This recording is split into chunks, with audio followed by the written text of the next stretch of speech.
আমার ধারণা ভালোই করবে বাংলাদেশে। বাংলাদেশে যেকোনো কোম্পানির ভালো করার চান্স অনেক বেশি, তার কারণ বাংলাদেশে অনেক মানুষ। যেহেতু অনেক মানুষ, অর্গানিক্যালি অনেক বেশি মানুষ Spotify ডাউনলোড করতে পারবে।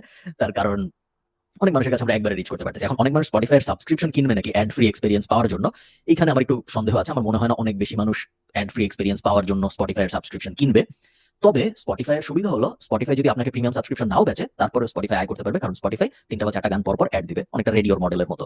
সো রেডিও তো আপনি টাকা দিয়ে কিনে শুনতেন না। কিন্তু তারপরেও তো রেডিওরা আর্ন করতে পারত, তাই না? রেডিওর তো টাকার কোনো সমস্যা হইতো না। তার কারণ রেডিওরা মাঝখানে অ্যাড চালাতো।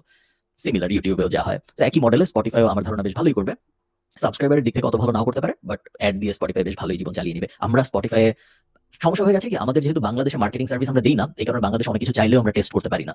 বাংলাদেশে আমাদের মার্কেটিং অ্যাক্টিভিটি বলতে আপনারা জানেন যে আমার একটা কোর্স আছে ইন্টারনেট মার্কেটিং ইউনিভার্সিটি। ওই কোর্স রিলেটেড মার্কেটিং আমরা করি।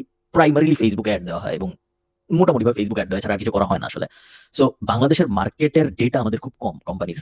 আমরা ঠিক জানি না বাংলাদেশের মার্কেটে কি হয় না হয়। বাট বাংলাদেশে যদি আমাদের মার্কেটিং সার্ভিসেস থাকতো, তাহলে আমরা অবশ্যই কয়েকটা কোম্পানিকে কনভিন্স করার চেষ্টা করতাম যারা আমাদের ক্লায়েন্ট, যে চলো আমরা Spotify অ্যাড দিয়ে দেখি কিরকম ক্লিক আসে, প্রত্যেকটা সিপিসি কেমন হয়, কস্ট পার ক্লিক কেমন হয়, এই ধরনের ব্যাপার-স্যাপার আমরা অবশ্যই তখন টেস্ট করে দেখতে চাইতাম। এবং আপনাদের যদি মার্কেটিং এজেন্সি থাকে যারা এই ভিডিও দেখছেন, তাহলে Spotify আপনারা আপনাদের ক্লায়েন্টদেরকে কনভিন্স করার চেষ্টা করে দেখতে পারেন যে $100-200 Spotify খরচ করে দেখতে কি ধরনের রিটার্ন আসে।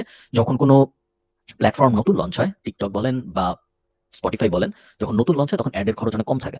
সো ২০১২ সালে আমি যেভাবে ফেসবুকে অ্যাড দিয়ে $5 1 কোটি মানুষের কাছে পৌঁছে যেতে পারতাম। 1 কোটি আমি হাইপোথেটিক্যালি বলছি, আসলে 1 কোটি না।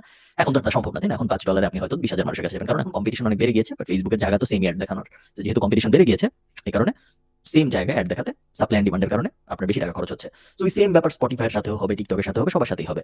আপনার অ্যাজ আ মার্কেটিং এজেন্সি কাজ হবে ওই জিনিস হওয়া শুরু হওয়ার আগেই আপনি যেন ক্যাপিটালাইজ করতে পারেন। সো এখন Spotify অ্যাড এর খরচের দাম কম, এখন TikTok অ্যাড এর খরচের দাম কম। তো যেসব জায়গায় অ্যাড এর খরচের দাম কম, LinkedIn এ তো বাংলাদেশে কেউ অ্যাড দেয় না। সো LinkedIn আপনি যদি বাংলাদেশ টার্গেট করে অ্যাড দেন, খুব সস্তায় কাস্টমার পাওয়া সম্ভব। LinkedIn একটু সমস্যা আছে, আপনার B2B টাইপ ক্লায়েন্ট হইতে হবে।